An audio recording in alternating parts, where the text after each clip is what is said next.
Hello and welcome to the Ice Guys. This is the show that takes you into the world of the National Hockey League. Every game, every day, from a betting perspective. With pro sports handicappers, Ian Cameron, Alex B. Smith, and various guests from the world of hockey and sports betting. And now, here's your host, Ian Cameron.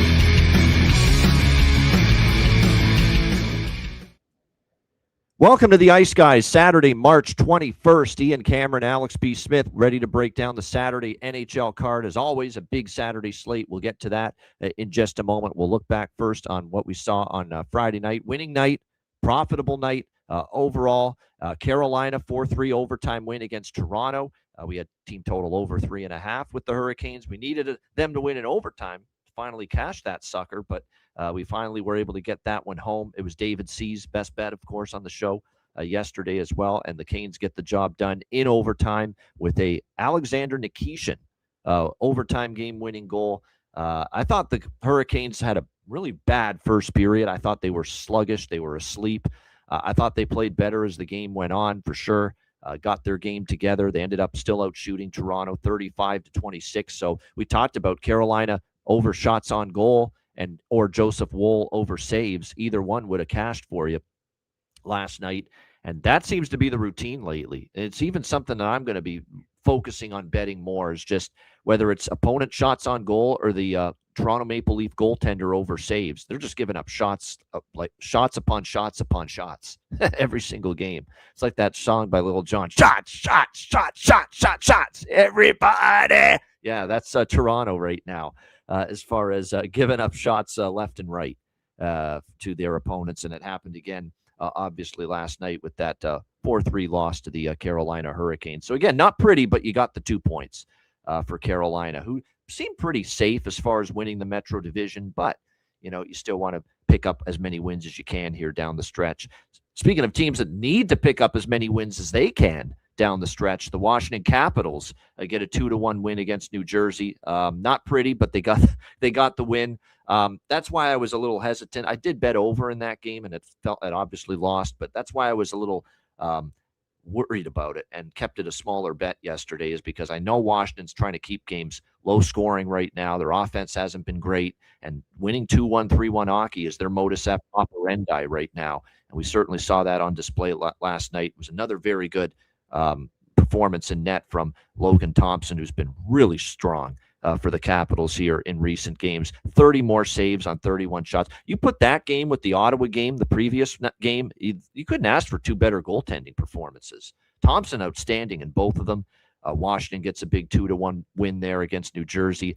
Colorado 4-1 win against Chicago. I guess the only thing I was upset about was Colorado waited until after the first 10 minutes to get their first two goals in that first period after taking the shot with them. But I did have a small piece of the first period over. We did have both teams to score. Chicago couldn't help. So it's just, we had a couple bets where the timing was off a little bit. Chicago did get on the board with the Wyatt Kaiser goal in the second period, but Colorado was pretty much in control of that game.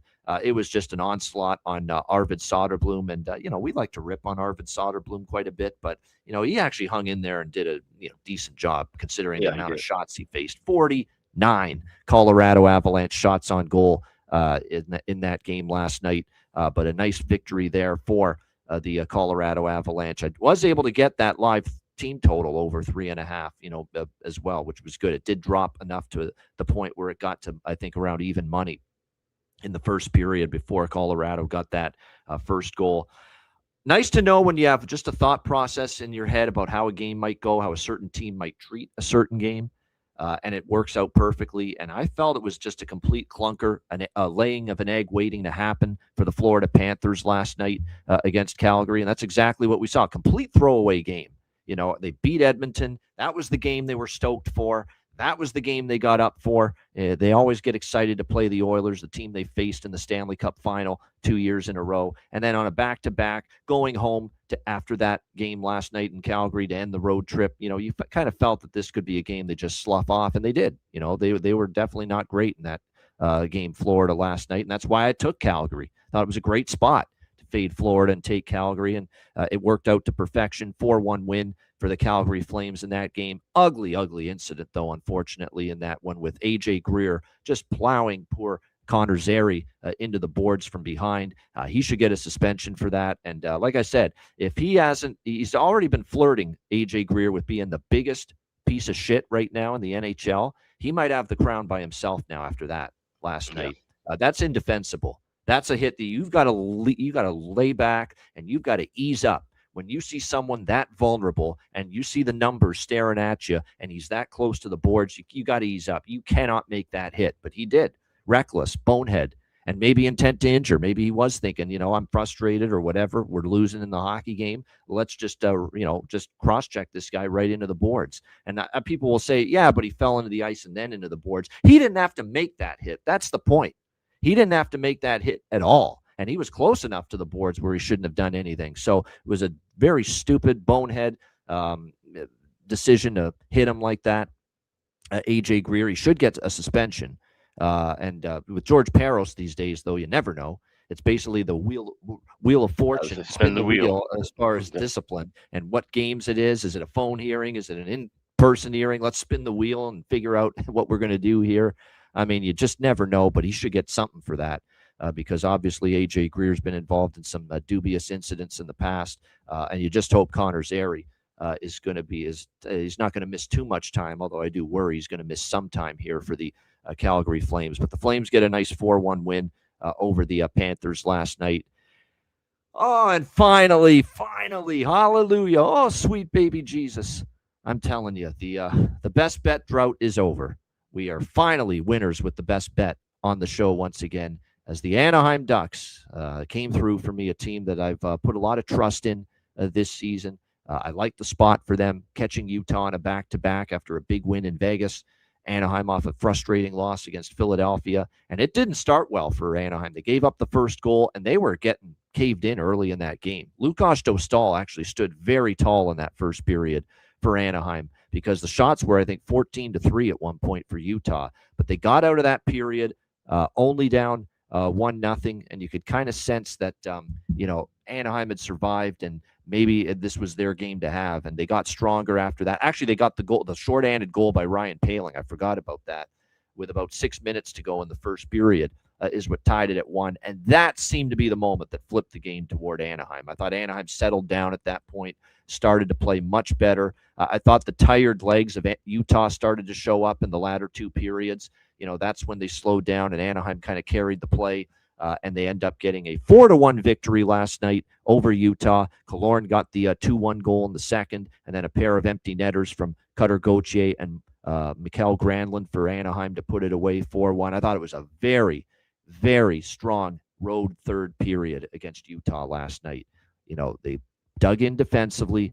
They didn't give the Mammoth a ton, and the couple chances they had, Dostal was there to make the save.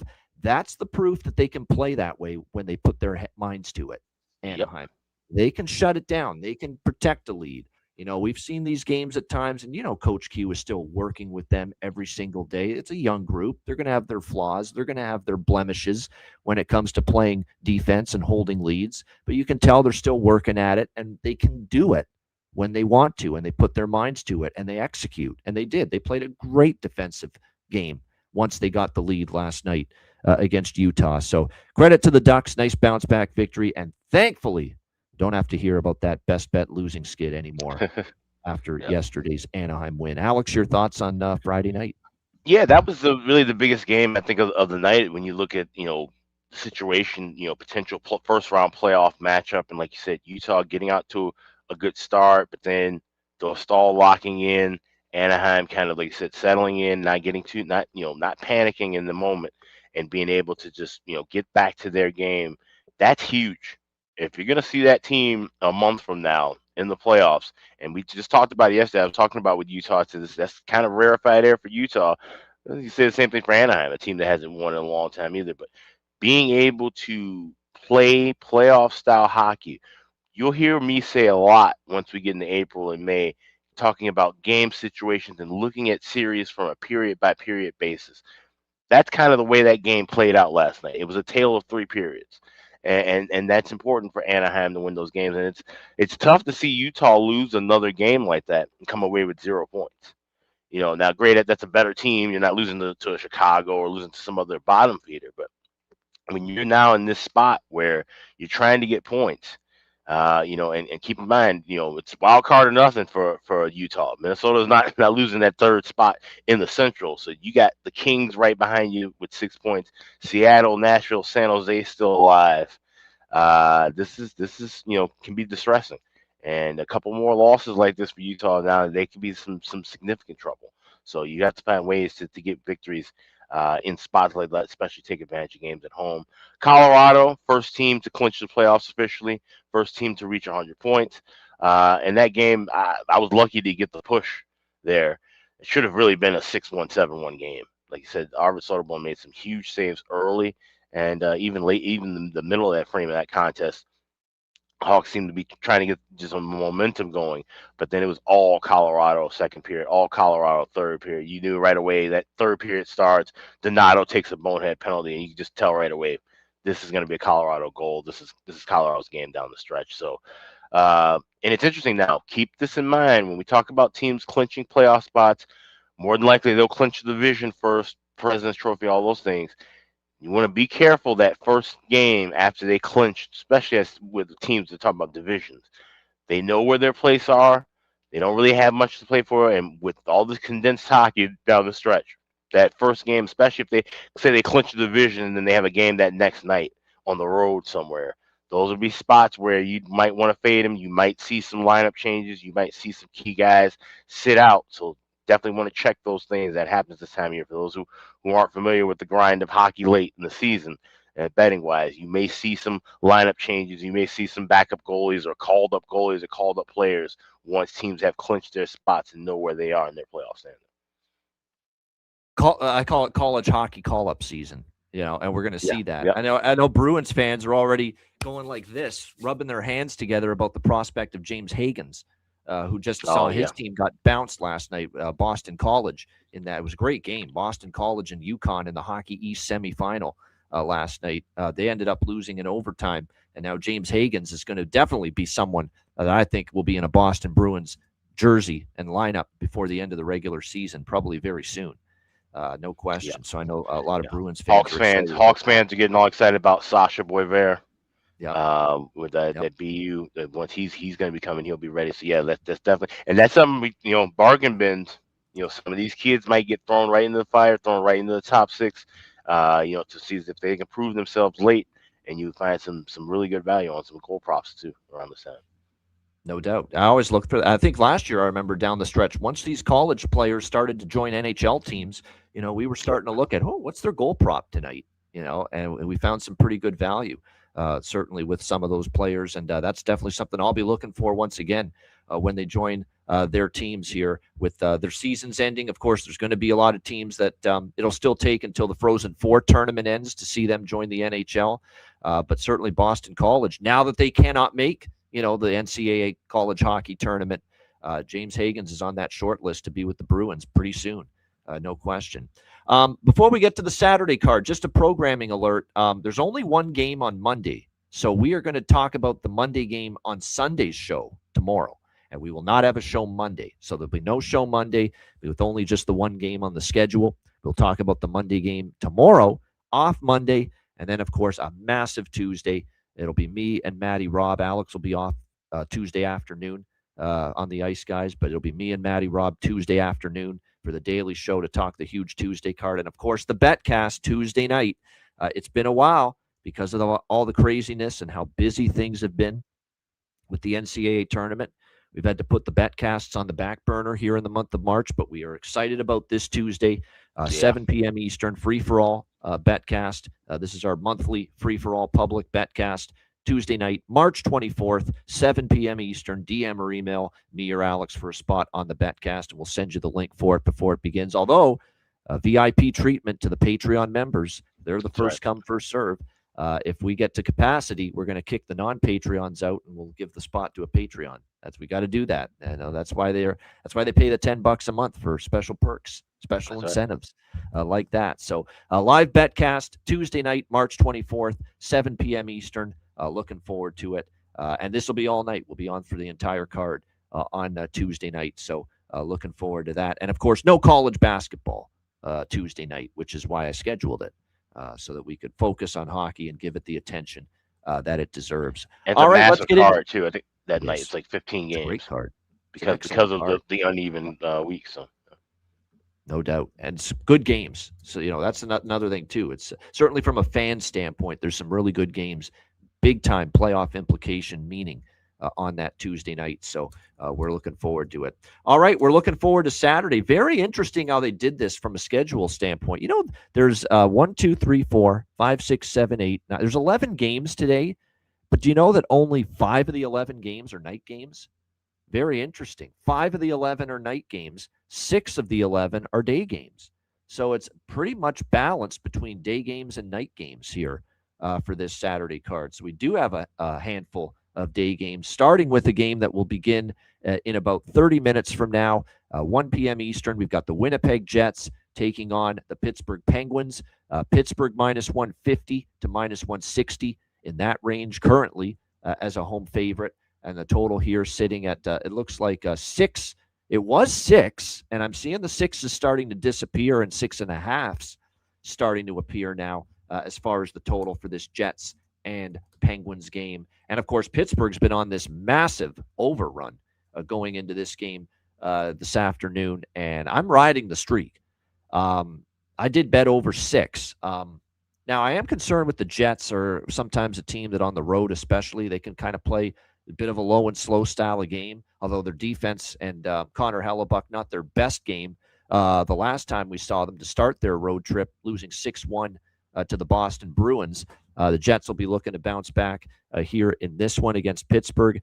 Penguins coming off a 5-game road trip. They lost 3 of the 5 games on that road trip, but still, it was a road trip chock full of really tough opponents. Carolina twice. They lost both of those games, bookending the road trip. First game of the trip was a 5-4 shootout loss at Carolina.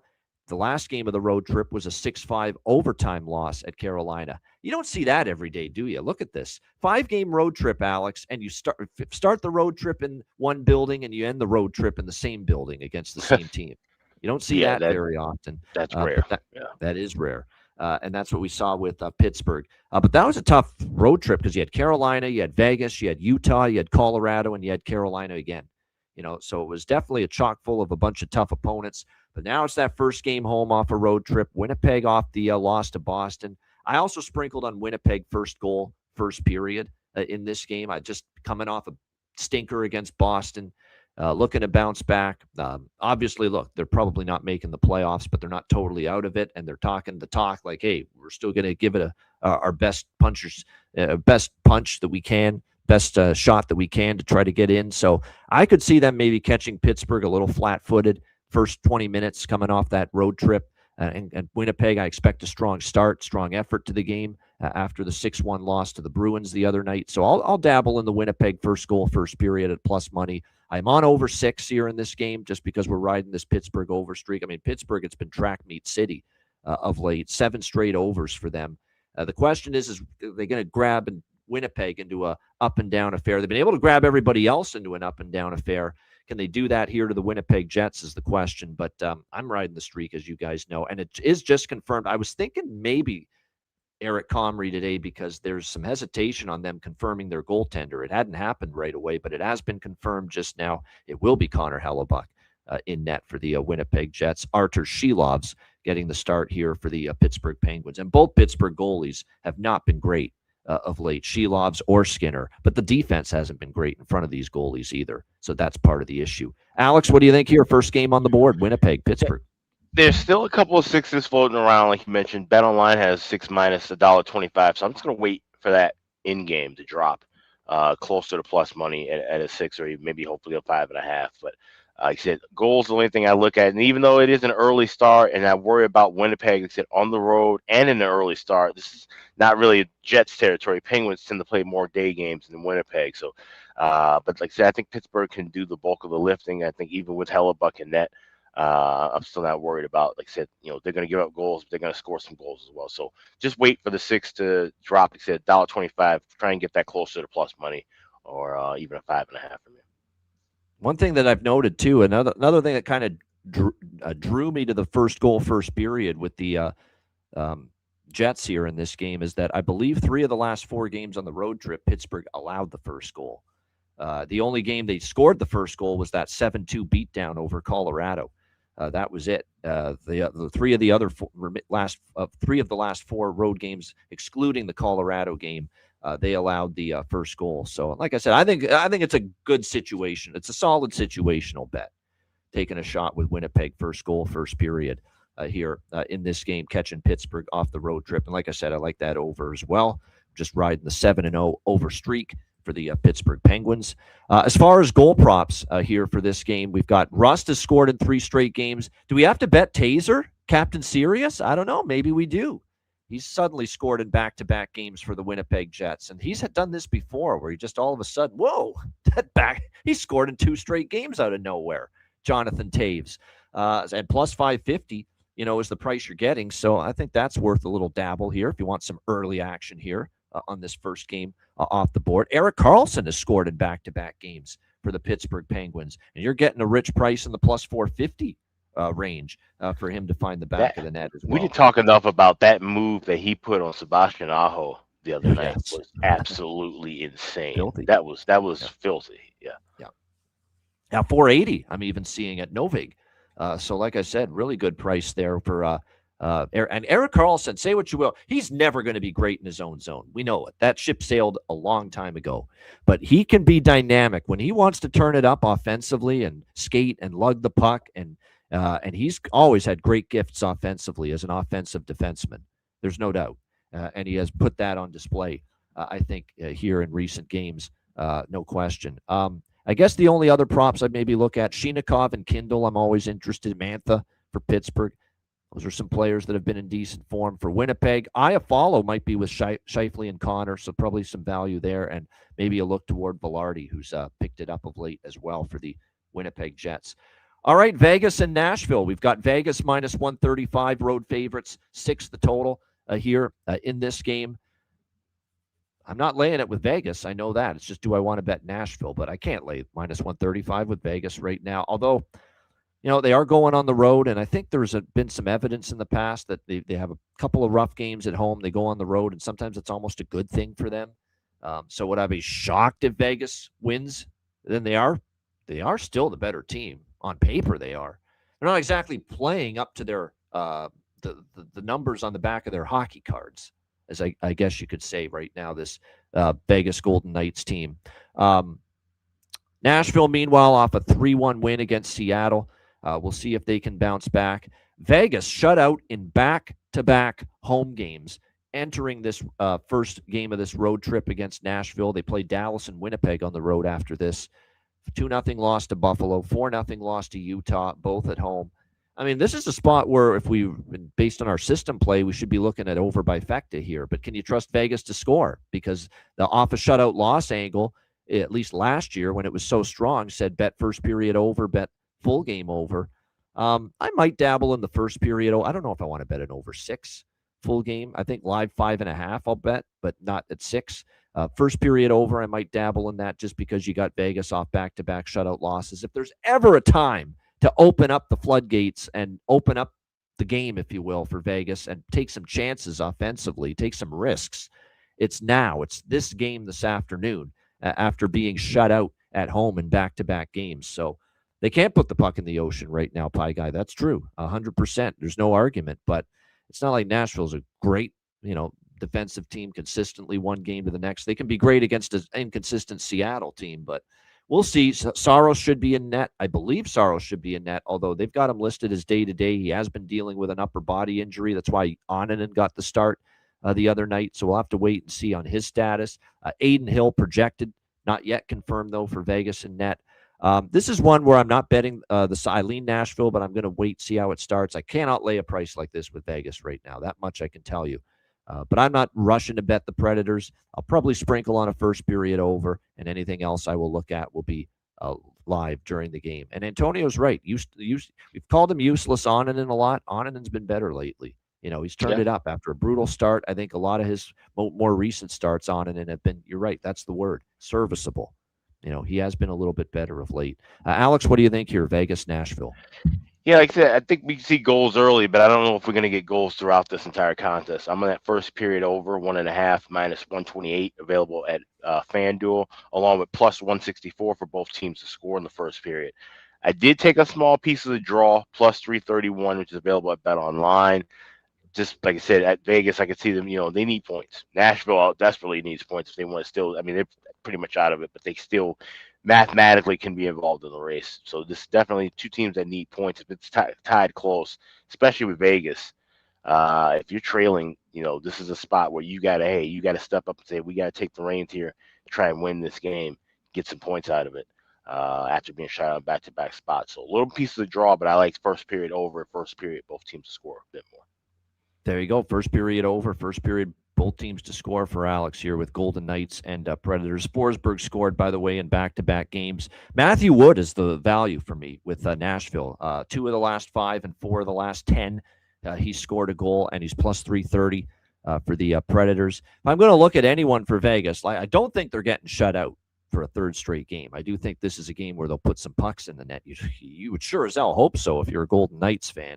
But close shave Barbashev is with Eichel and Stone on the top line. There's some value there. Dorofeyev, look toward him maybe as well. Here's one that I'm going to go with here. He's a former Predator, former player angle in play, Colton Sissons. Colton Sissons here for the Vegas Golden Knights.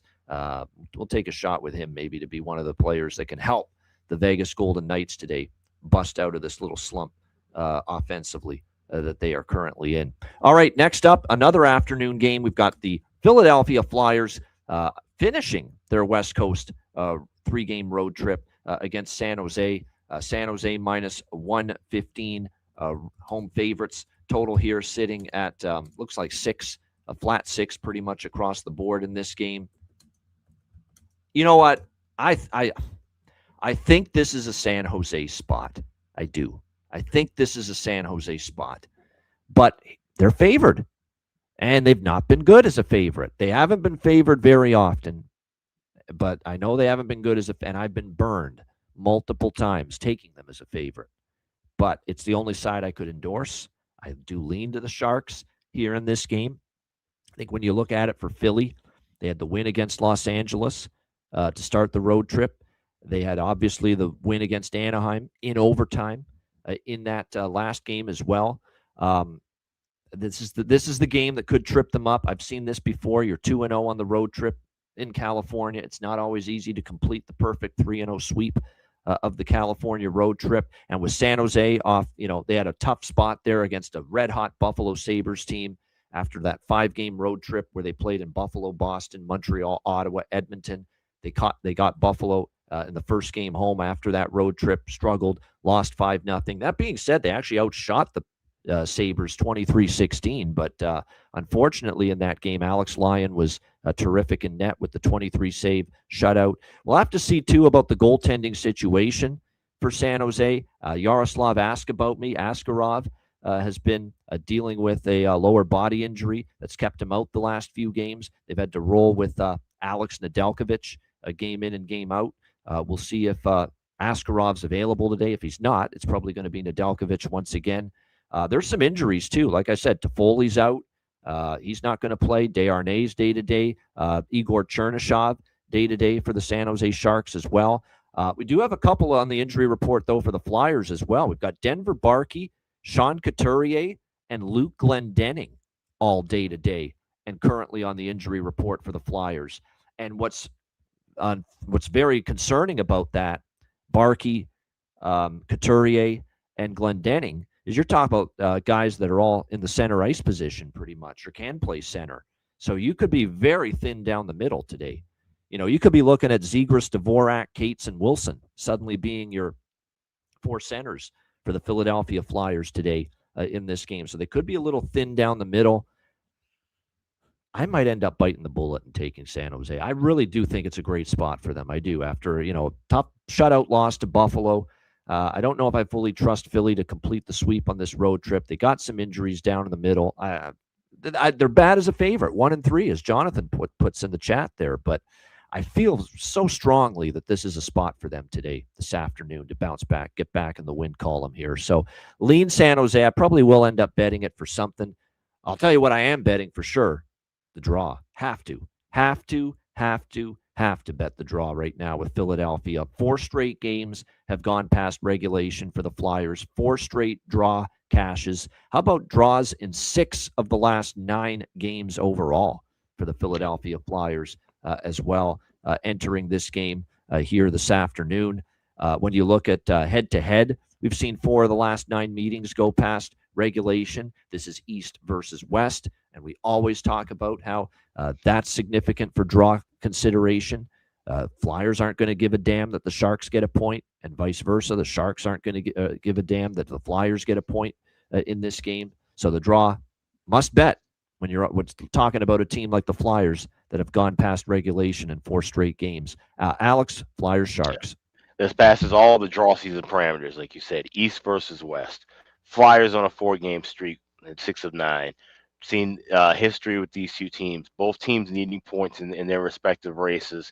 Early start time, 1 o'clock local time, which is something that San Jose not really as familiar with as Philly. Philly plays a little bit few more day games than San Jose. All of this lines up to the draw. I got plus 315 with that, but I'm sprinkled with Sharks to win in overtime or shootout plus 500 at FanDuel. That's the way I'm going to back San Jose. I think this does go past regulation. I think San Jose has the edge. I'm right alongside Jonathan Davis with Noah Cates. Back-to-back games with a goal in that plus 490 range is what I'm seeing for him to score for the Flyers. Yep, that's definitely something that you got to look at with the nice back-to-back game goal scoring streak. Looks like plus 475 still out there. Plus 400 at draft. It's actually come down a bit, but plus 470 at a couple of places. Novig's got plus 475. That looks like the best price. DraftKings has plus 400, but still some pretty good prices there as far as Noah Cates going into this game. Owen Tippett has scored in 3 of the last 5. I'm going back to the well with Colin Graff, too, for San Jose. You know, in that plus 350 range is what we're looking at for Graff. Plus 350 to find the back of the net. Not only 3 of the last 5 games has he scored, but he also scored against Philadelphia previously, Colin Graff. I think it was the last time they played the Philadelphia Flyers. He scored against them. Was it the December 9th game? Yes, it was. Yes, it was. It was the December 9th game in Philly. The Flyers won 4-1. San Jose only scored 1 goal in that game, and it was Colin Graff that scored that goal for the San Jose Sharks. So that's something and it was the first goal of the game. Do I dare look at a Sharks first goal scorer, or just first goal and Sharks first team goal? Colin Graff, maybe. That's something to keep in mind as well. Kurashev, yep, absolutely. Looks like, now I know he's not Alex's favorite player by any stretch of the imagination. You talk about someone that frustrated him as a Blackhawk fan when he was in Chicago, but he is going to be with Celebrini and Will Smith, the Fresh Prince, the other Fresh Prince, as I like to say, Will Smith.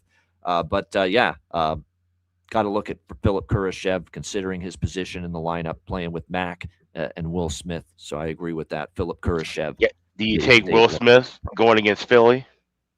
I mean, that's kind of a built-in angle right there, right? That's true, yeah. if you're going with all the fucking Fresh Prince of Bel-Air cliches, you might as well finish the job and bet him to score against the Philadelphia team. Obviously, that is where the character Will Smith from Fresh Prince of Bel-Air came from, Philadelphia, before he moved to Bel-Air, California, in the mansion with his aunt and uncle. So there you go. It's a great show, by the way. Like I said, that was, they don't make them as good, I think, as from a sitcom standpoint as they did back in that era. There was a lot of good shit back then. All right, speaking of good shit, Buffalo Sabres are delivering a lot of good shit. Good hockey on a nightly basis. The Buffalo Sabres continue their California sojourn against the Los Angeles Kings. Buffalo minus 125, road favorites, 6.5 the total here in this game. Sabres are past. There's no chance in hell I'm fading the Sabres. None. 0 right now. They just keep finding ways to win. They got their head down. It's all about business right now. They're playing great at both ends of the ice. And not to mention, there's certainly that element to this game where if Alex Lyon goes, he's going to be looking for that consecutive road game win streak record, which is something that is going to be on the line here for the Buffalo Sabres if he plays. Now, Lindy Ruff's kind of been going back and forth between UPL and Alex Lyon of late. So with that in mind, perhaps this is going to be a game where he goes back. Yes, it is UPL. So I would have absolutely Buffalo might have been best bet for me if Alex Lyon was in net, because if Alex Lyon was in net, he'd be going for the consecutive road win streak record today. And you don't think Buffalo would be playing their ass off to get him that record? Absolutely, they would. But UPL is confirmed. It will be Ukko-Pekka Luukkonen. That clip, man. That's, if you didn't check it out that I posted, check it out. It's funny to hear him pronounce his name in that Finnish accent. But UPL in net here for Buffalo. I still think I'll be on the Sabres, though. -1. I mean, they're just playing so good. The price is cheap. I know LA had the little coach bump for DJ Smith, but they're still having a hard time getting over that. They're playing hard. The effort's not been an issue. But it's still been kind of an up and down slog, if you will. One thing I will say, though, and the caution I have with really going full bore on betting Buffalo here is this team, since the coaching change, has yet to lose 2 in a row. And they have done very well bouncing back off a loss. They lost to Colorado in the first game after the coaching change. They beat the Islanders. They lost to Montreal. They beat Columbus. They lost to Boston. They beat the Islanders. They lost to the Devils. They bounced back. They beat the Rangers. Now they're off the 4-3 shootout loss to Philly, and the pattern says they bounce back here and win against Buffalo. But no, I'm not. There's no chance I'm fading Buffalo right now. So it's Sabres or pass. I haven't bet it yet. Not sure I will, but I could only be on Buffalo here. Alex, what do you think? Sabres, Kings? I took a small piece of Buffalo. I got -$1.20 earlier this morning, and I would look to add on if the Kings can get a lead. Buffalo's down and you get plus money here, then I would look to grab Sabres. That's kind of the way I'm playing this one. Being an early start, I'm not going all in on this one, but I do like Buffalo in the spot. I'll wait for a live over because I'm still not off. I'm not getting off the Kings over train, and we cashed a ticket with the over against Philadelphia in their last game. But I'm not touching it pregame at 6.5. I'm going to wait, see if I can get maybe a slow start. It is a day game. It's 1 p.m. local start in Los Angeles. Maybe we'll get a little bit of a slow start. We'll get a better number in game. So this is going to be a live over for me with the Buffalo Sabres and the LA Kings. Not to mention, look, Buffalo on this road trip, they've been playing tight and great defensively. Back-to-back shutout wins, 4 straight unders for Buffalo, 9-1 to the, or 7-2, I should say, to the under in their last 9 games. So that's another reason where I'm more interested in looking at a live over and hoping we see a 5.5 at some point. If we do, then I'll get involved with the total. All right, as far as props go, I mean, I'm going to sprinkle here for the Sabres on Sam Carrick. He scored last game 10-1. He's actually scored in 2 of the last 5 games, 4 of the last 10 games entering this one. Something about, him down the lineup. He's been getting some opportunities. He's been getting some chances. And that Krebs, Carrick, Malenstein combination, since Lindy put it together, has been pretty good for them. Zach Benson with Thompson and Tuck, I think there's some value there as far as a goal prop on the Sabres side of the equation. Kopitar has scored in 3 of the last 5 games. He's started to heat up a little bit for the LA Kings. So maybe you look toward him plus 360 to find the back of the net for the Los Angeles Kings going into this one. Trevor Moore has had some success of late as well. Maybe you go in that direction for LA as well. He's playing with Byfield and LaFerriere for this game. So a couple of props there that piquing my interest when it comes to that Sabres-Kings matchup. All right, next up, it's the last game of the afternoon slate. Actually, no, it's not. There's a 5 p.m. Eastern game as well. So never mind. But this is probably the best game of the afternoon slate. Dallas and Minnesota, just down the road from Alex Grand Casino Arena. We've got Dallas minus 130, road favorites, 5.5 the total in this game. Price is cheap. Give me Dallas. It's really that simple. I mean, they can't win at home all of a sudden, this Minnesota Wild team. They've got the home ice advantage has just crumbled on this team right now. Now, you could argue, like, if you have any inkling of catching Dallas, it's a must-win. Must-win doesn't equal will win. I don't like what I'm seeing. The offense has been disjointed lately for the Minnesota Wild. All of a sudden, they've slumped here in this building, losing 4 straight at home to Philly, to the Rangers, to Toronto, to Chicago. 3 of those damn home losses are against teams that aren't even sniffing the playoffs, for crying out loud. I mean, so they last really place. Yeah, Last place, never exactly. mind. Not even out of playoff race. They're dead last in the Yeah, divisions. cheap price, man. It just is. I mean, if Dallas even plays moderately well, I think they're going to be able to get this job done here on the road against Minnesota. Not to mention, of course, Kaprizov out, Eriksson Ek out. Here we go again. Here come the injuries as well for the Minnesota Wild, the key players once again. What's troubling you, Gus? What's troubling Gus? Looks like it's going to be Philip Gustafsson here in net for the Wild. Yeah, I mean, it's just I don't like what I'm seeing. I don't like what I'm seeing at the moment from this from this Minnesota Wild team, especially on home ice. So I'll take Dallas here minus 130. I will grab a piece of the draw though as well, because when you look at Dallas here, 4 of the last 7 games for the Dallas Stars have gone past regulation. We've had 2 of the last 5 head-to-head between these teams also go past regulation. I think what I like too is the last time Dallas played Minnesota was actually here in Minnesota. Minnesota took it to them and won 5-2. So I think Dallas gets a little payback here. So I'll lay the modest minus 130 with the Stars and a smaller sprinkle on the draw for me as well. Alex, what do you think? Dallas, Minnesota. Not so fast on that draw. I like Dallas here in regulation, plus 118. Now, I did grab a little piece of money line minus $1.20 yesterday because that was a crazy price. Knew that was going to move, but still $1.30, $1.35. You could lay that and cover yourself, or I think this is a spot where Dallas takes care of business and gets 2 points in regulation. Like I said, this is a Minnesota team that's slumping right now. No Kaprizov, no Eriksson Ek. We know how this team looks when those 2 guys are out of the lineup, and how their offense can just completely fall apart. And Kaprizov's your second best passer on the ice offensively outside of Quinn Hughes. So now, if you take him out of the equation with how bad they're playing, the puck movement is just going to be, I think, just dog shit right now. So give me Dallas within 60. All right, Dallas in regulation. No overtime, says Alex. No draw. No draw season here for Alex in this one with the Stars and the Wild. As far as props here for this game, yeah, Bobby Brink, are we finally going to see him today? Yeah, it looks like it for the Minnesota Wild. Actually, he returned against Chicago, the second game of the home and home against Chicago. Yeah, he did play in that game. I'll still sprinkle on it though. Like I said, I do think there's going to be value for him. Looks like for me, the only other one I would bet from a prop standpoint for Minnesota is Urov. I do think Urov with Boldy and Johansson, the new look first line for Minnesota without Kaprizov. I'd be looking in that direction. And I'm going to just run it back with some of the Dallas players that I've talked about. Bork, Ben has been better lately. Duchesne stepped it up. Sam Steele. I mean, Sam Steele's got to be an option every time. He's been really chipping in lately on that second line for the Dallas Stars. So those are some props of mine for this one. All right, last game for the afternoon slate on this Saturday. We've got the Seattle Kraken, Columbus Blue Jackets at Nationwide. We've got Columbus minus 170, home favorites. Total here 6.5, shaded to the under in this game. I think I'm probably going to run it back with Jackets team total over 3.5 again. And I'll put it out there now rather than waiting until the next game. I don't do this very often.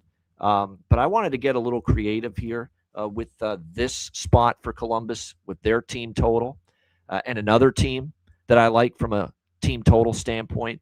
Normally I don't do this because usually if I like the team total, I'll just bet it straight at the number that it is. In this case, the 3.5. But just for a little bit of security, what I did was I went with a rare team total over parlay, where I took Columbus team total over 2.5, and I put it with Ottawa team total over 2.5 against Toronto in the Battle of Ontario, minus 120. So there you go. Just because I could see this being a 3-1 Columbus win, 3-2 Columbus win against Seattle. I'm not totally convinced they get to the 4 mark in this game against Seattle this afternoon, but I do think they get to 3. And they probably win this game. So the main bet is going to be that team total parlay.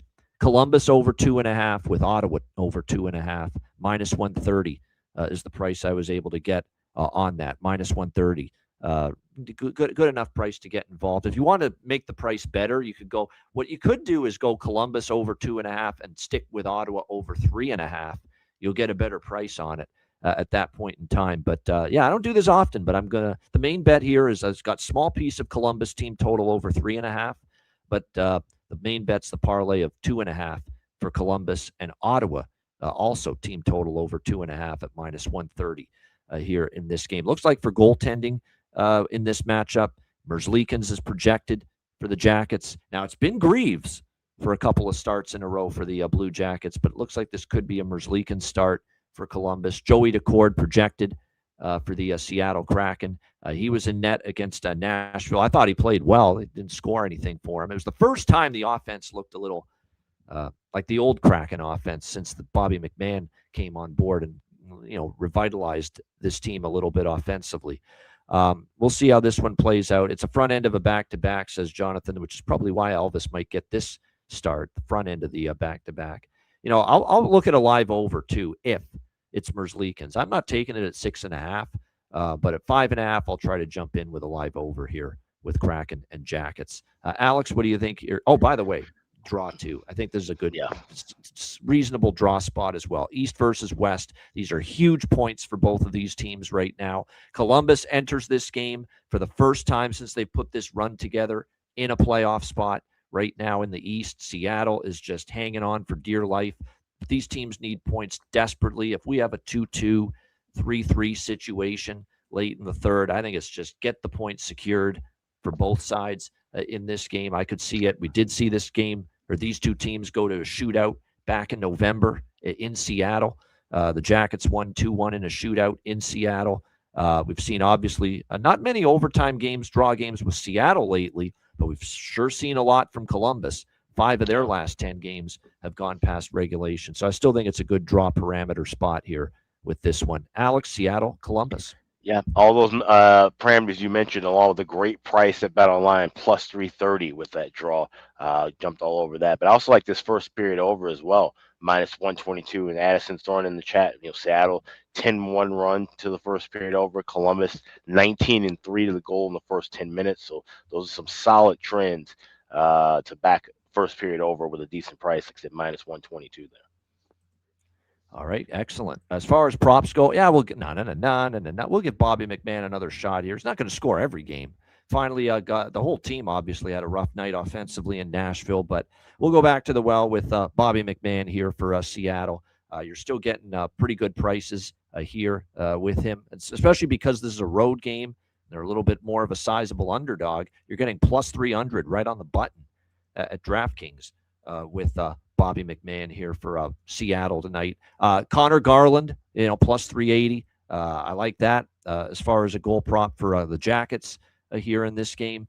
Those are the main ones that I'd be going with here as far as goal props for the Kraken and the Blue Jackets.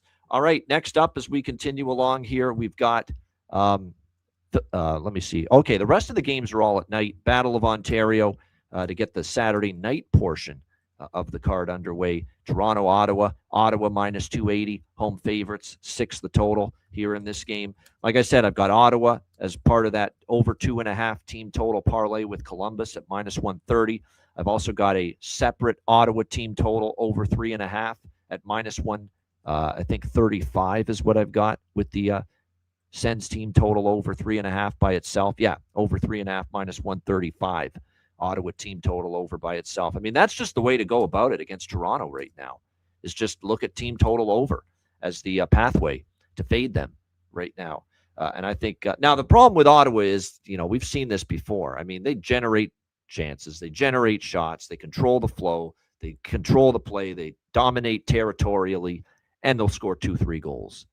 That's been an issue at times for Ottawa. But gosh, if there's ever a night that finally the floodgates open, and they finally put 4 on the board, it's tonight here against this Toronto team with Anthony Stolarz in net, by the way, because it's a back-to-back. They gave Joe Woll the start last night, so you will see Stolarz tonight. Linus Ullmark in net for the Ottawa Senators. So, yeah, running it back. We cashed the team total over 3.5 with Carolina last night against Toronto. We'll go with over 3.5 here tonight with this Ottawa team total. And again, also got Ottawa parlayed with Columbus with that over 2.5 at minus 130. And yeah, Stolarz over saves, Sens team total over shots. Jonathan just posted it in the chat. No argument. That is going to be, I think, a moneymaker down the stretch. Like, they get caved in their own zone constantly, the Leafs.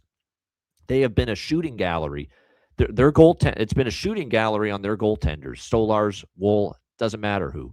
The other team just racks up the shots because they're in the offensive zone so much against Toronto these days. So yeah, any team against the Leafs right now, to look at their shots on goal over as a team, to look at the Toronto goaltender, whoever it is, over saves, no argument to be made with that. Makes a ton of sense. Alex, what do you think here? Battle of Ontario.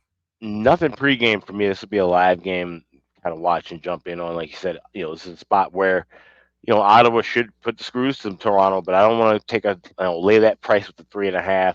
I've gotten burned the last couple of nights betting that over 4, either pushing or losing on that. So maybe wait for that team total live. But like I said, nothing pregame for this one. All right, there we go. Nothing pregame for Alex here with the Leafs and the Senators. And I don't like I've usually with the Battle of Ontario, I usually make a case for the draw, not with the current version of the Leafs. I think because last time Ottawa played them in Toronto, this was February 28th. This is when the Leafs were falling out of the playoff race. Ottawa just dominated them. It shouldn't have even Toronto. It's actually flattering that game was 5-2 in favor of Ottawa last month in Toronto. 40-23 were the shots on goal in favor of Ottawa. That's why I think the Ottawa team shots on goal over and Anthony Stolarz over saves bets are awesome bets tonight. They are going to, Ottawa's going to get 30, 35, 40 shots probably again. They got 40 in Toronto the last time they played the Toronto Maple Leafs. Why wouldn't they? Go look at it. Look at these shots that they're giving up every single time right now, the Leafs. 36 to Carolina, 34 to the Islanders, 38 to Minnesota, 33 to Buffalo, 40 to Anaheim, 32 to Montreal, 32 to Tampa Bay. I mean, this is 7 straight games where they've given up into the 30s in shots against to their opponent. So, I actually probably like that the shots on goal and the Stolarz over saves just as much as I like the Ottawa team total over. Honestly, I think it's a really good look, and this is something you can keep looking at in games involving Toronto down the stretch because their defense, they just get caved in. They don't have the puck half the time. They just get hemmed in their own zone and they get running around, and it becomes very difficult for them to kill plays in the defensive zone right now. That much you see every single game from the Leafs at the moment. As far as props for this Leafs and Sens game, for me, Foegele scored last game for the Senators. I like the value here in that plus 480 range. Pinto as well. Pinto scored last game, so we'll roll with both of them on the Ottawa side. For Toronto, it looks like Tavares, Robertson, and Easton Cowan could be the top line look for Craig Berube's team tonight. So Cowan and Nick Robertson, probably there's some value with both of them here tonight for the Leafs. So I might sprinkle on those two to find the back of the net. Don't know how much Toronto's going to score against this hard-checking Ottawa team. But like I said, Robertson and Cowan definitely might have some value here. All right, next up, we've got St. Louis, Vancouver. Now, this is a 7 p.m. Eastern start for Hockey Night in Canada, 4 p.m. On the West Coast for those in Vancouver. St. Louis minus 140, road favorites, 5.5 the total. This is a Blues money line team total over split for me in this game. Now, the Blues have let me down a couple times, so maybe I shouldn't be coming back to the St. Louis Blues here, but Vancouver is back to being that, given that dead as a doornail look again. Vancouver the last couple of games. It's not been pretty. They got totally ambushed in their own building by Tampa Bay the other night. 6-2 loss to the Lightning. I think St. Louis should be able to have some success offensively here in this game. So I'll go with that Blues money line team total over split. I'm also going to take this over 5.5 as well, minus 125. Series history. We're leaning on that. 6 straight overs head-to-head between the St. Louis Blues and the Vancouver Canucks. So there you go. We'll get in on that with the over 5.5 here with the Blues and the Canucks, as well as a split between Blues minus 140 and Blues team total over here in this one. Alex, St. Louis, Vancouver. This is a complete pass for me. I mean, it's late March. No reason to bet on 2 bad teams. Like I said, I've gotten burned with St. Louis as well recently of late. So it's pass. Nothing wrong. Yeah, Pittsburgh already on the board, 1-0. So they're nice, quick and painless. The losing the Jets' first goal, first period. So no argument there with that. But holy shit, again. Holy fuck, 2-0 Penguins. Wow. Oh my gosh. Yeah. Wow. Jets team may have checked out. Yeah, I guess that Boston game might have been the extinguishing of the flame, if you will, of the hard effort for playoffs. Wow. Amazing. 2-0 Pittsburgh. What a start. Yeah. 2-0. It's good for the over. I am on over 6, so we can cash that now. Giddy up. Let's go. Keep it coming. The over was the bigger bet, so which is the good news for me. I kept that's the bigger money on the over compared to Jets' first goal first. I'm just shocked it was just like that. Wow. Yeah, this might be one of those games where if Pittsburgh keeps this up, you maybe look at all puck lines, because this could it got away against Boston the other night for this Winnipeg Jets team. That's true. I have a feeling too there could be a coaching change coming in Winnipeg at the end of the season. I don't know if Scott Arniel is going to be back. That's just a feeling in my mind, but you got to think now they're probably going to miss the playoffs. And like I said, if this is a disappointing season, I could see Arniel paying the price here for the Pittsburgh Penguins. We'll see. That's something to talk about during the end of the season. As far as props, getting back to St. Louis and Vancouver, as we were so rudely interrupted with this explosion here by the Pittsburgh Penguins early in this game. Holloway, he scored in back-to-back games for St. Louis, so we'll roll with him as far as a goal prop for the St. Louis Blues in this game. Liam Ogren scored last game. Linus Karlsson, I mean, those are a couple of guys to keep an eye on. They've certainly been getting their chances of late for the Vancouver Canucks. So those are a couple of props maybe to keep your eye on here for this game involving them. Let me see what else we can find here as far as props here. I think there was, of course, Snuggerud, Thomas. We've talked about them. Drew O'Connor, that was the other one for Vancouver because he's up on the top line with Pettersson and DeBrusk. Rossi had been chipping in lately. He didn't score last game, but Rossi is someone might be worth consideration here. I do think we could see some goals in that game. The one thing Vancouver's still doing is offensively they've been able to score a little bit lately. So that's why I think this over 5.5, considering 6 straight overs between these two teams, I think the over does have a shot there with the Blues and the Canucks. All right, Islanders and Canadiens. Next up, we got Montreal minus 125, home favorites, 5.5 the total in some spots, 6 at others. So shop around as far as this one is concerned. Montreal, disappointing loss to the Detroit Red Wings on Thursday. They'll certainly be looking to bounce back from that loss here in this matchup against the Islanders. It's such a huge game in the standings because the Islanders, starting this Saturday on the outside looking in, as far as the playoffs are concerned, looking at them being obviously passed by tied. Columbus tied them as far as points are concerned, but because Columbus has a game in hand, they get the spot over the Islanders, that third spot in the Metro. So 83 points, but the Islanders are on the outside looking in at the moment. So how do they respond to being in the position they're in right now? That's going to be the big question. Montreal off a loss to the Detroit Red Wings. So I expect both teams to certainly be amped up to bounce back, get a win. Islanders off the heartbreaking 3-2 loss to Ottawa, where Brady Tkachuk scores with 12 seconds left. I expect both teams to show up here in this game. I think on a Saturday night at home, I'd lean to Montreal a little bit. That being said, the Islanders have been tough on them. They've won 4 of the last 5 meetings. That's not a strong opinion on the Montreal side, but I'm leaning a little bit to the Habs here at home on a Saturday night. It looks like, as far as goaltending is concerned, Fowler for the Habs, Sorokin for the Islanders. Both goaltenders have been confirmed.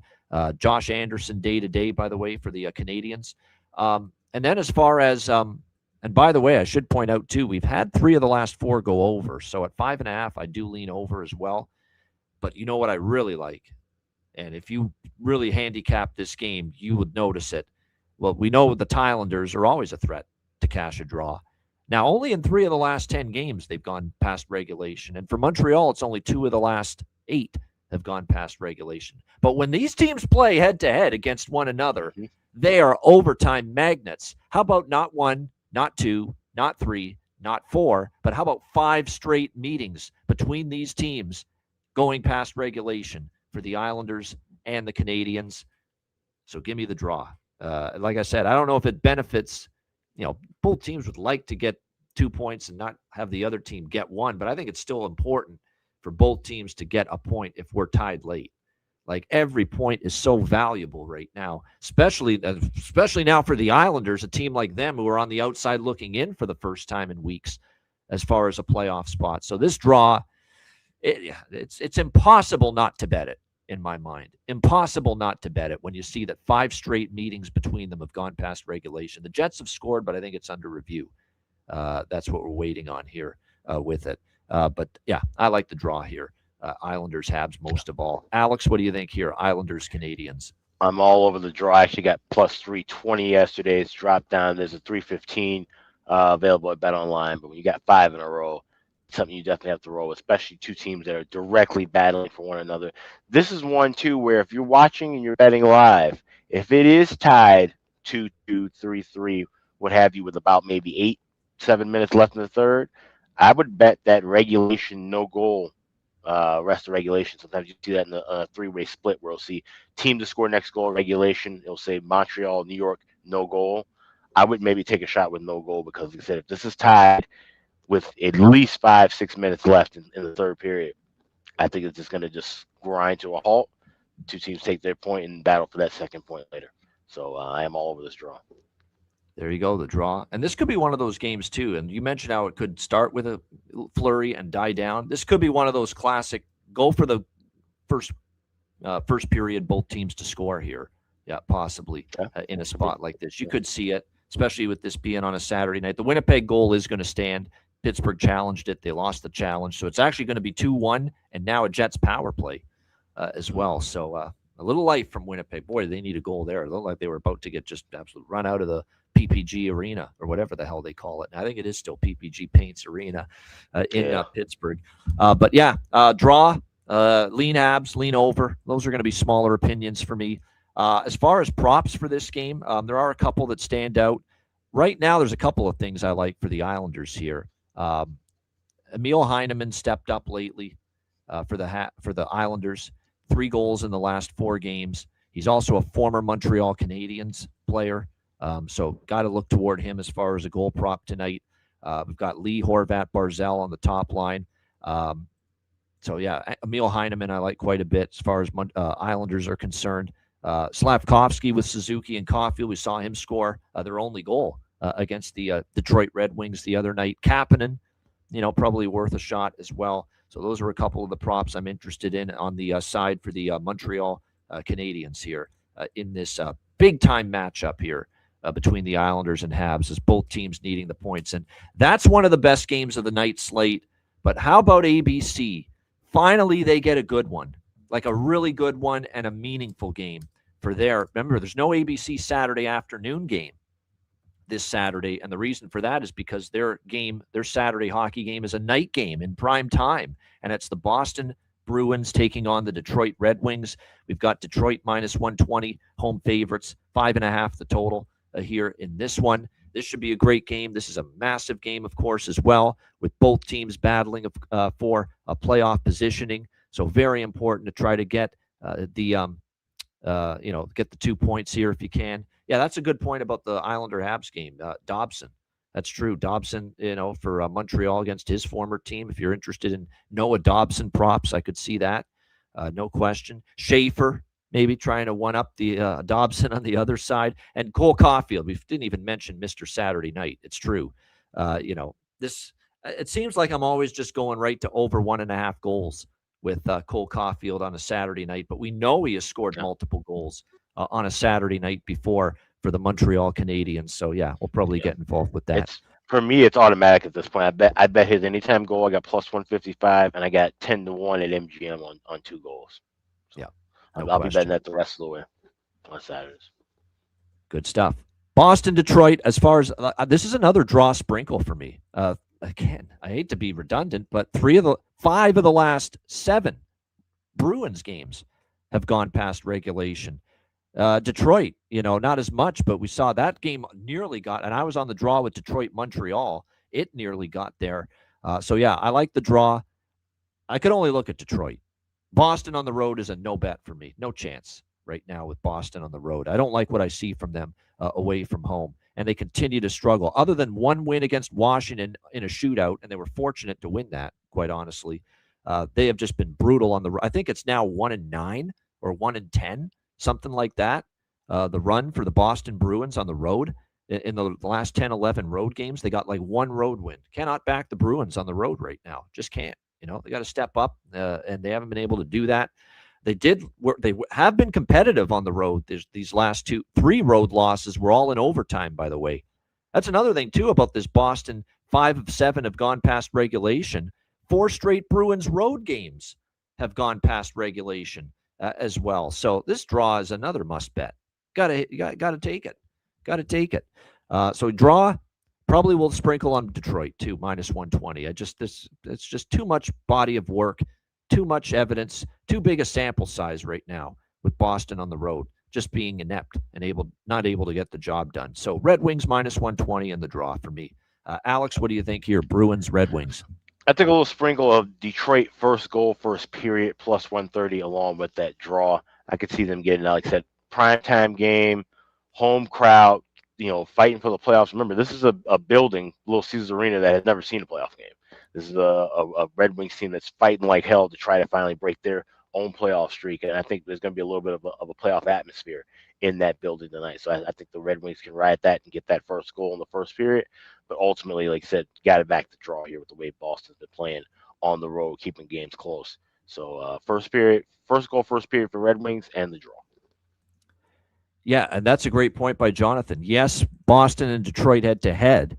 They've only had 2 of the last 5 meetings go past regulation, but 5 of the last 6 head-to-head meetings have been decided by 1 goal. So there you go. Like, we've been flirting with overtime constantly when these two teams face each other. 5 of the last 6 Bruins-Red Wings games decided by exactly 1 goal. And even though only 1 of those went to overtime, like I said, it's been right there with a chance, to go to overtime.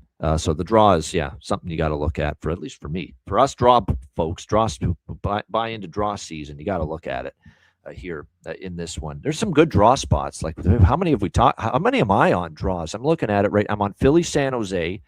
I'm on Dallas, Minnesota. I'm on Seattle, Columbus. I'm on 5 of them. I'm on Islanders, Habs, and now this one, Bruins and Red Wings. Holy shit! If we even hit just a couple of these, I mean, we're dancing. We're dancing. We're rolling if we even hit a couple of these, no question. But yeah, it's just welcome to this time of the season too.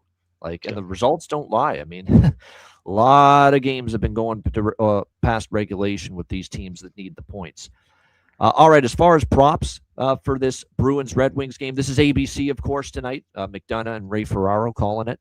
For Boston, we've got, looks like, I'm going to go back to Husnudinov and Minton, still playing on the top line with Pasternak as far as the Bruins are concerned. For Detroit, going into this one, Compher, is someone that I think that's where the value is right now. And JT Compher is centering the top line right now for this Red Wings team, playing with DeBrincat and Kane. So I think he's worth a shot here at this point in time. He also scored one of their goals against Montreal the other night. He scored in 2 of the last 5 games for this Red Wings team. It's worth noting Arvidsson and Minton also scored last game. Andrew Kopp back in the lineup, scoring the other night as well for Detroit. So do you maybe look in that direction, possibly? He's on the 3rd line, but he played a really good game in his return against the Montreal Canadiens the other night. I still think he's worth consideration here as far as props are concerned. All right, our last game for this Saturday slate, and it is, like I said, a big Saturday slate. We've got the Tampa Bay Lightning taking on the Edmonton Oilers. Tampa Bay -135 road favorites here in this game. Total sitting at 6.5, shaded to the over between these two teams. Now, Edmonton was really poor against the Florida Panthers the other night in that 4-0 shutout loss. We talked about how we thought, I thought at least, in the San Jose game, the first game without Leon Draisaitl, they'd step up. Everyone would pull up their bootstraps. They'd play a hard game, and they did. They played a solid game. They got a 5-3 win. And sure enough, a lot of times, the second game after losing one of your best players to injury, that's the game you fall off. And that's exactly what we saw. They got shut out 4-0 by the Florida Panthers. It was a really awful performance on home ice by Edmonton. I'd expect them to want to bounce back, and I think they're going to play hard tonight. Will it be enough to win is another question. Tampa Bay off to a great start on this road trip, pounding the Vancouver Canucks and Seattle Kraken by a combined score of 12-4, identical 6-2 victories in both of those games. So, like I said, should be interesting to see how this goes. Connor Ingram still in net.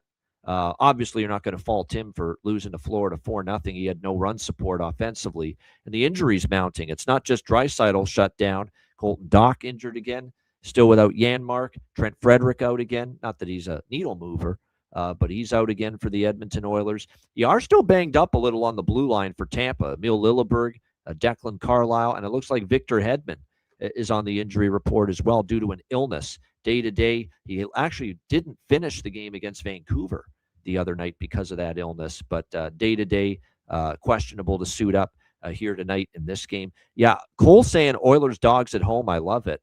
I'm kind of leaning Edmonton. I just feel Edmonton's going to show up tonight. It's a big-time team coming in. They were terrible last game. I just don't know if I want to go against Tampa that badly right now. So, I'm kind of lukewarm on this game. I lean over, but I'm going to see if I can get a 5.5. I don't know if I definitely know I don't want to take over 6.5 at -140 right now. That's just not a price I'm interested in. But Tampa got to 6 by themselves the first 2 games of this road trip, albeit it was lesser competition, Vancouver, Seattle. But I was on the over in the Vancouver game, and I lean over here, but I'm just going to see if I can get a little bit better number and price during the game. Alex, final game. What do you think here? Lightning Oilers. I got a lot of stuff in action tonight, so this is another pass for me. Nothing wrong with that. All right. As far as props for me, Tampa Bay and Edmonton, there are a couple props I like here as far as this game, though. Cirelli has scored in back-to-back games for Tampa. So has Hagel and Kucherov as well. So those are some props to look at. But the one I like just from a value standpoint, I like is Cirelli. Cirelli with back-to-back games with a goal, and you're getting a really good bargain bin level price for him to find the back of the net tonight for Tampa Bay. Gonzalez with Point and Gensel. On the second line, I think there's some solid value there. For Edmonton, Savoy with McDavid and Hyman. I think Matt Savoy is someone to consider. Kapanen and Podkolzin with the Nuge currently on the second line. I could look maybe in those two directions as well. Nugent Hopkins has basically taken the Draisaitl spot, centering that second line right now. So that means his wingers might have some value. In this case, it's expected to be Kasperi Kapanen and Vasily Podkolzin. I got to shut out Vasily Podkolzin a little bit too. He has really stepped it up as far as defending his teammates. He's gotten in a couple fights lately, Podkolzin, defending teammates, showing that physicality. So props to him for doing that. I love to see it. Especially love it when it's a player getting out of their comfort zone a little bit, not used to fighting on a regular basis. So shout out to Vasily Podkolzin for doing that. All right, that's a great breakdown of the Saturday card. Looking forward to it. Shout out to everyone in our chat that has joined us on this Saturday show. 550 live viewers currently. We appreciate it very much. All of you joining us here on a Saturday. No doubt. We appreciate it. It means we know what we're doing. It's going 7 days a week when we have great viewership like this on a Saturday afternoon. All right, wizardsportspicks.com. Check it out. Number 1 in college basketball and NHL on the website. Get on board. Daily premium picks. Long-term passes is available as well. March Madness rolling along. NHL and NBA on a daily basis. And Major League Baseball. I can't even believe I'm saying that. Starts this week. 5 days away. I know. Crazy. Yeah, we can't even get out of March and baseball starting already. Welcome to the world of 2026.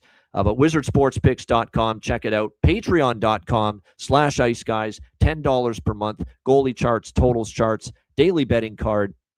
Sides, totals, player props posted each and every day on the Patreon page. So make sure you check it out, get on board. And those of you that still are interested in it, the $50 off Dub Club All Sports 1 month subscription is still available only to Patreon Ice Guys members. I've only made that offer available on the page, so you can take advantage of that still if you want. All that and more. Again, your membership goes a long way to supporting the show and keeping it going long term. $10 per month, patreon.com/Ice Guys. And also check out the Ice Guys store, iceguys.myspreadshop.com. It is 72 degrees here in St. Paul, just coming off of where we had a blizzard maybe 5 or 6 days ago. The weather's crazy, so get yourself a nice hoodie, nice jacket, maybe a couple of caps, a t-shirt, whatever you like. We can get all of that with the Ice Guys logos and designs, and take advantage of that right now over at the Ice Guys store. That's iceguys.myspreadshop.com. Good stuff indeed. Oh, thank you for saying that in the chat. I meant to say something about it, but absolutely. Rest in peace, Chuck Norris. I loved this guy and everything he did. He was an accomplished martial artist. He was actually one of the greats in martial arts. Yep. He really was. He was accomplished. He won championships. He won tournaments, in martial arts in his younger days. Then he got into acting, TV stuff, movie stuff, opposite Bruce Lee. The all-time great in some of his movies in the 70s and 80s. I watched a lot of those Chuck Norris movies and shows early in his life once I grew up a bit. And even actually as a kid at the time, just as I was growing up, 6, 7, 8 years old, that's when his Saturday night CBS show started, Walker, Texas Ranger. And it was my grandfather loved that show. He'd put it on every Saturday night at 10 o'clock p.m. Eastern time. And it was a great show, man. For television, for just a network TV show, the effort they put into that, the storylines, he was a Texas Ranger. He'd work on certain cases he was working on, and obviously he's Chuck Norris, right? Obviously, when things got physical, he could defend himself, and he did it with karate. He did it with martial arts in the show. And some of the martial arts fight scenes in the Walker Texas Ranger show were outstanding. It's like you were watching a movie, and yet it was a TV show. It was a network TV show. And what's incredible about the success of Walker, Texas Ranger is it was a fucking Saturday night at 10 p.m. Eastern time slot, that show. That's where shows go to fail. Yeah. That's usually you're trying to bury a show and get it off the air when you put it at Saturday, 10 p.m. Eastern. That's the time slot of doom. That show made it for 9 seasons. 9. Almost got to double-digit seasons in a horrendous time slot. Saturday nights at 10 p.m. Eastern. And yet, because it was so popular and it got enough people watching, probably because Chuck Norris was the driver of that show, Walker, Texas Ranger survived for 9 seasons in an all-time brutal scheduling spot. Saturday nights at 10 p.m. Eastern. I can't say enough how impressive that is. And it shows you how popular the show was, Alex. But rest in peace, Chuck Norris. He'll be missed. That's a very, very good point, because it wasn't that late here, but it was still Saturday night. I think Saturday night, 8 o'clock, 9 Eastern, 8 Central. And that just shows you how TV has changed over the years. You wouldn't dare put a show that had those kind of ratings in that spot and in that day. But it worked. And like you said, people absolutely love Chuck Norris. He's a guy he's one of those guys, truly, we talk about all the different martial artists over, film history. Him and Bruce Lee are the two guys where if the UFC had existed during their times, they most certainly would have competed in that. We saw him later start World Combat League. He was heavily involved, like I said, kickboxing and karate, and just a true martial artist. They always said he would, sit down and talk to any kid who was interested in martial arts, and spend his time and really, teaching the discipline and teaching the whole space of what martial arts is really about. So, like I said, just and then of course the wonderful memes throughout the years that we all laughed and chuckled about. But like I said, he was someone who was a force to be reckoned with, a great actor, and someone who would definitely be missed. So rest in peace, Chuck Norris. Yeah, he will be missed. There's no doubt. Like I said, watched a lot of the TV movie, and he did a lot of philanthropic stuff too. Very, very giving of his time to other people as well. And one of the all-time great cameos too he had in Dodgeball. I still remember that as well in that movie from about 20 years ago. So yeah, like I said, great career, a heck of a guy. absolutely will be missed. That is a great point. That's what I was chuckling about what Pie Guy said. What's worse, that scheduling of Walker, Texas Rangers, or NHL? Actually, NHL scheduling might be better, quite honestly. Yeah. Like that's brutal putting that at Saturdays at 10 Eastern, and yet it still survived and was on for 9 seasons, which is pretty damn impressive. And by the way, I'm not going to play it, but check it out. I reposted it anyway on my Twitter. The Walker, Texas Ranger intro song, the theme song to that show. It's great. It's just in the eyes of a ranger, the unsuspected stranger had better know the truth of wrong from right. He, like Chuck said it in this like little Johnny Cash like drone voice, basically. Yep. And then he did a little song, "'Cause the eyes of a ranger are upon you." It was actually one of the underrated TV themes, I think, of the 90s. I always got a kick out of that. That's what a ranger's got to do. Great stuff. R.I.P. Chuck. He will definitely be missed. All right, bargain bin special of the night, best bets. We got that coming up in just a moment, right after we hear from our great Ice Guy sponsors.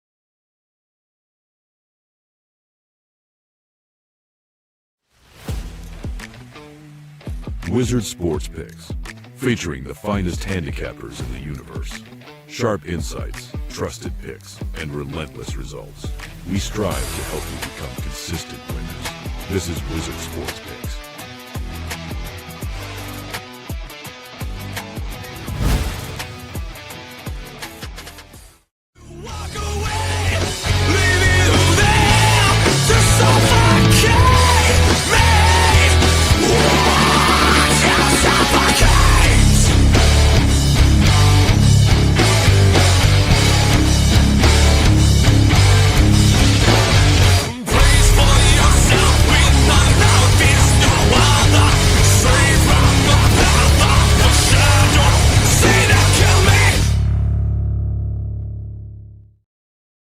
All right, great. And one last point on Chuck. Great point in the chat. People probably think because of that show, Walker, Texas Ranger, that he's from Texas. He's a Texan. He's not.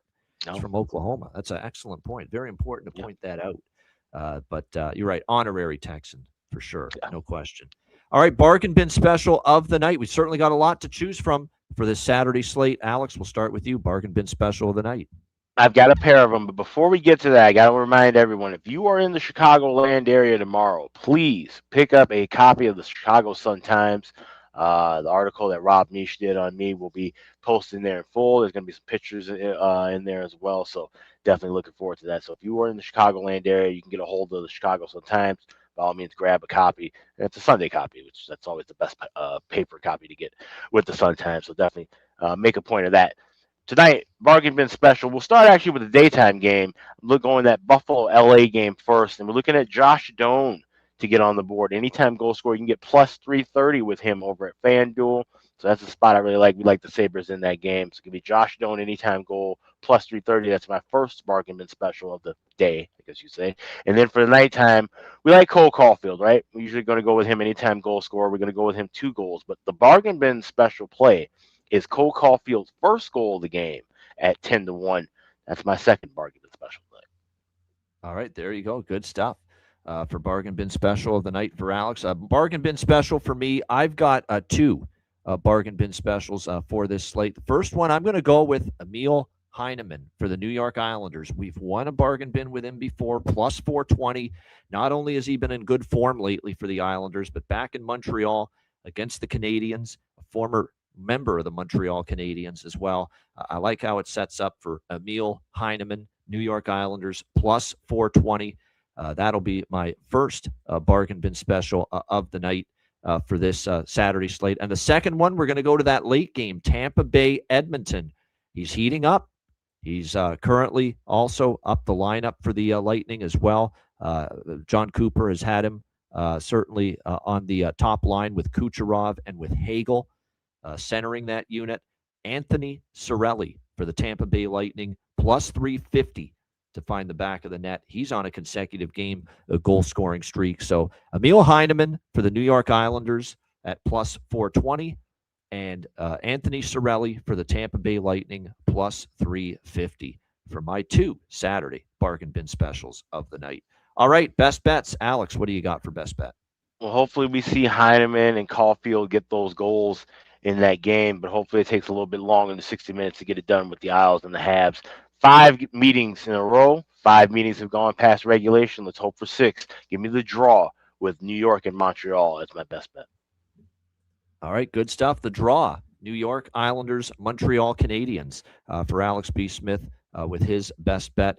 My best bet, boy, is it nice to be off the schneid. Thanks to the Anaheim Ducks last night getting it done against the Utah Mammoth. For my best bet tonight, I am going to go to that Blues Canucks over 5.5. I like it. I like the Blues too, but I like the total just as much, if not more. Because Vancouver's actually been putting up a fight offensively lately. They've been scoring some goals, especially at home. Remember, they put 5 on the board against Florida earlier this week, but their defense has gone back downhill again. They gave up 6 to Tampa in that loss the other night. I think St. Louis will score some goals tonight in this game, and I think Vancouver chips in as well. And 6 straight meetings between St. Louis and Vancouver have gone over the total. So St. Louis, Vancouver, over 5.5, minus 125 for my best bet here for this Saturday. All right, shout out to everyone. Thanks for joining us. Appreciate it very much. Hit the like button on the way out. And like I said, tomorrow we'll do all the Sunday games, and the one Monday game will be off Monday and then back Tuesday with the Daily Show and the live betcast at night. Looking forward to it. A reminder, the Ice Guys is live 7 days a week, Monday to Friday, 2 p.m. Eastern, Saturday and Sunday, noon Eastern. If you can't watch the show live, download the Ice Guys podcast in audio form on all major podcast platforms, Google Podcasts, Apple Podcasts, Spotify, Stitcher, iHeartRadio, Amazon Music, and more. Download the Ice Guys podcast when you can't watch the show live. For Alex B. Smith, I'm Ian Cameron. Have a great Saturday. Enjoy the games and good luck, and we'll see you Sunday, noon Eastern for another edition of the Ice Guys.